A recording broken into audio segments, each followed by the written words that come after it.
Fala pessoal, tudo certo com vocês? Eu sou o professor Oscar e você chegou ao lugar certo para dominar a história de um jeito direto, claro e sem enrolação. Se é a sua primeira vez por aqui, já se inscreve no canal e ativa o sininho. Bora para mais uma aula. Pega seu caderno e vem comigo.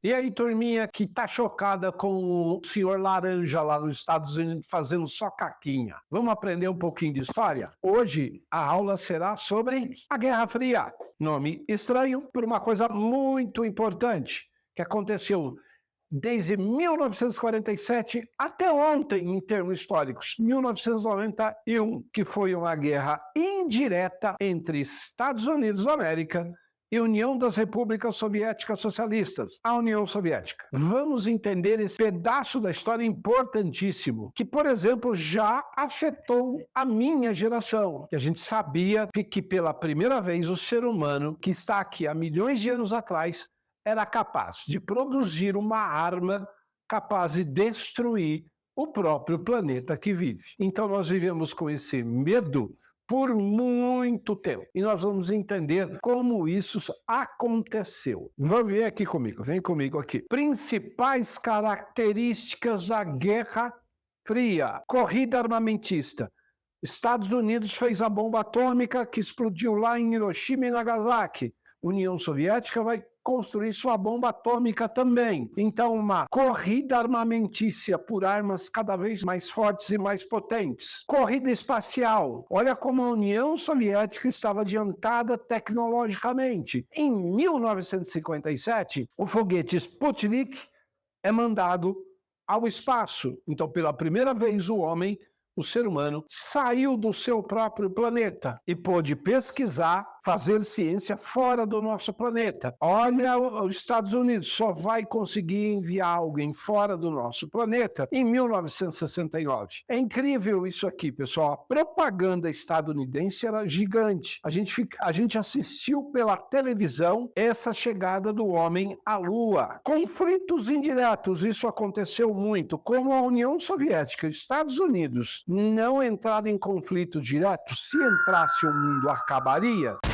Eles vão criar fantoches no mundo. Esses fantoches são países que eles vão abastecer de armas e às vezes até de poder econômico para que ele combata dentro do próprio país ou países vizinhos o sistema contrário. Ou seja, vou dar um exemplo. Guerra da Coreia. Foi alimentado uma parcela da população a permanecer capitalista e outra parte a se tornar socialista. Então, essa guerra indireta vai acontecer por muitos anos. Isso é importantíssimo para os Estados Unidos e para a União Soviética, por exemplo. Eles conseguem desaguar a indústria armamentícia deles, ou seja, ganhar muito dinheiro com a guerra. Quem tem aula sabe que os Estados Unidos se beneficiou muito com a Primeira Guerra Mundial e a Segunda Guerra Mundial. Então, guerra para os Estados Unidos é sinônimo de lucro. Então, vamos continuar aqui, pessoal. Conflitos indiretos, eu nomeei alguns aqui,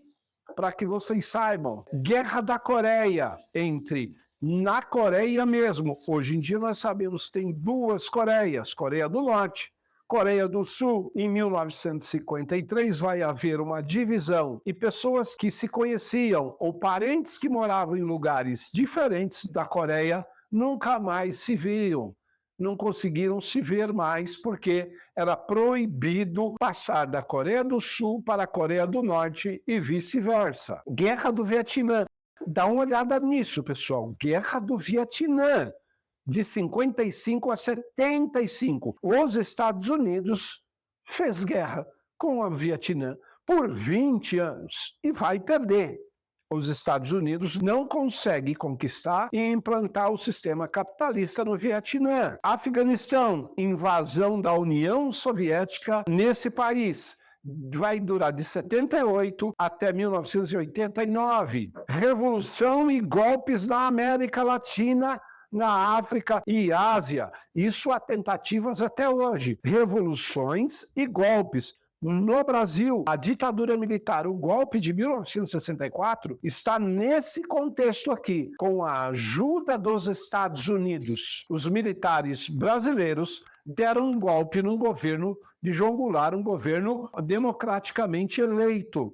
Vai assumir o poder aqui, vão ficar por mais de 20 anos no poder, torturando e matando muitas pessoas que não concordavam com o sistema. Então, revoluções e golpes, só para você ter uma ideia, é que não houve reação do povo brasileiro, mas os Estados Unidos já tinham enviado um navio de guerra que estava próximo ao Rio de Janeiro, caso houvesse reação contra o golpe militar aqui no Brasil. A Guerra Fria trouxe instabilidade política, principalmente, claro, econômica e social, mas principalmente política para o mundo inteiro. Mundo inteiro, tá? Tudo isso por medo que os países se tornassem comunistas, socialistas. Olá, pessoal. Tudo bem, turminha? Na outra aula sobre a Guerra Fria, exploramos a divisão do mundo em 2 blocos e a corrida armamentícia que desenrolava. Vamos avançar no tempo um pouco e nos aprofundar em um dos momentos mais tensos e perigosos de toda a história da humanidade, a crise dos mísseis em Cuba e o que aconteceu para evitar uma verdadeira catástrofe, tá bom? Vamos entender que isso é considerado o ápice da Guerra Fria, porque ficou muito claro ali que o mundo poderia se extinguir, a raça humana, porque ficou muito próximo do uso de armamento atômico, ogivas e mísseis nucleares. É o tipo da aula que a gente é difícil de dar lá na escola, essa é de 3º ano, porque o tempo exíguo que a gente tem para dar todos os temas exigidos pela Secretaria de Educação. Então aqui eu posso, próxima aula, talvez eu fale da Guerra da Coreia. Guerra Fria e a crise dos mísseis em Cuba. Vamos entender o contexto, pessoal. Estados Unidos e Rússia, então, era uma disputa ideológica. Evidentemente, a ideologia capitalista nos Estados Unidos e ideologia capitalista na União Soviética, tá? E o que Cuba tem a ver com isso? Cuba tinha feito uma revolução em 1959, seu líder, Fidel Castro, se torna presidente. Claro, figuras importantíssimas, como Camilo Cienfuegos e o talvez mais conhecido na América Latina politicamente, Ernesto Che Guevara. Esses 3 vão capitanear essa revolução. Quais os antecedentes dessa crise dos mísseis? Em 1961, os Estados Unidos, para variar, tentam uma invasão na Baía dos Porcos. É uma invasão para retirar Fidel Castro do poder e colocar algum fantoche dele. Com isso, Cuba vai buscar apoio na União Soviética. Dá a impressão aqui, pessoal, com os fatos históricos, que Cuba foi meio empurrado a ser socialista, porque eles tentaram, no primeiro momento, o apoio do governo dos Estados Unidos e não conseguiram. Então, eles vão buscar apoio na União Soviética e a transformação da ilha de Cuba em socialismo vai se dar nesse período. Então, o que aconteceu, pessoal? Mísseis nucleares foram levados a Cuba. Tentaram fazer isso sem ninguém perceber. Mísseis nucleares da União Soviética foram levados a Cuba, só que o presidente John Fitzgerald Kennedy dos Estados Unidos, ele ficou sabendo e fez um bloqueio naval na ilha para que essas ogivas nucleares, esses mísseis não chegassem. Nikita Khrushchev, então, vai resistir. Ele não vai querer retirar de lá os mísseis nucleares. Vai se dar, então, um embate. O desfecho é o seguinte, pessoal. No fim, a União Soviética vai retirar os mísseis. Essa aparente derrota não é nenhuma derrota, pelo contrário, no fim, os Estados Unidos é que acabam perdendo, porque eles vão ter que prometer não invadir Cuba.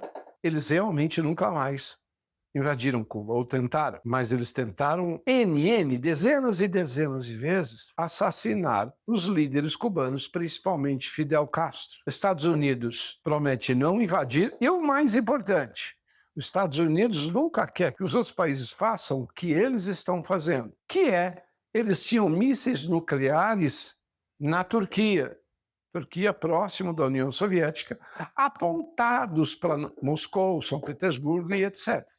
Então eles também vão ter que retirar esses mísseis da Turquia, ok? E aí a coisa fica mais apaziguada, tá bom? Consequências desses fatos, pessoal. Isso é considerado o ápice da Guerra Fria, né? O conflito nuclear esteve muito próximo de acontecer. Foi criado um telefone vermelho. É engraçado, né, que eles vão colocar isso no filme ou na série do Batman. O telefone vermelho toca na polícia e etc. Esse telefone vermelho vai ser criado para que, se algo importante aconteça, os dois presidentes, os dois líderes mundiais possam conversar antes de tomar suas atitudes. Há um fortalecimento enorme da imagem de Fidel Castro. Fidel Castro era um herói da Revolução. Ele conseguiu solucionar todos os problemas com os Estados Unidos, aparentemente, na época, né? E ficou claro, com esse episódio do conflito, a crise dos mísseis de Cuba, no período da Guerra Fria, nós tínhamos duas superpotências. Por isso, Guerra Fria. Os Estados Unidos não podiam fazer guerra direta com a União Soviética de forma nenhuma, porque ela se equiparava dos Estados Unidos.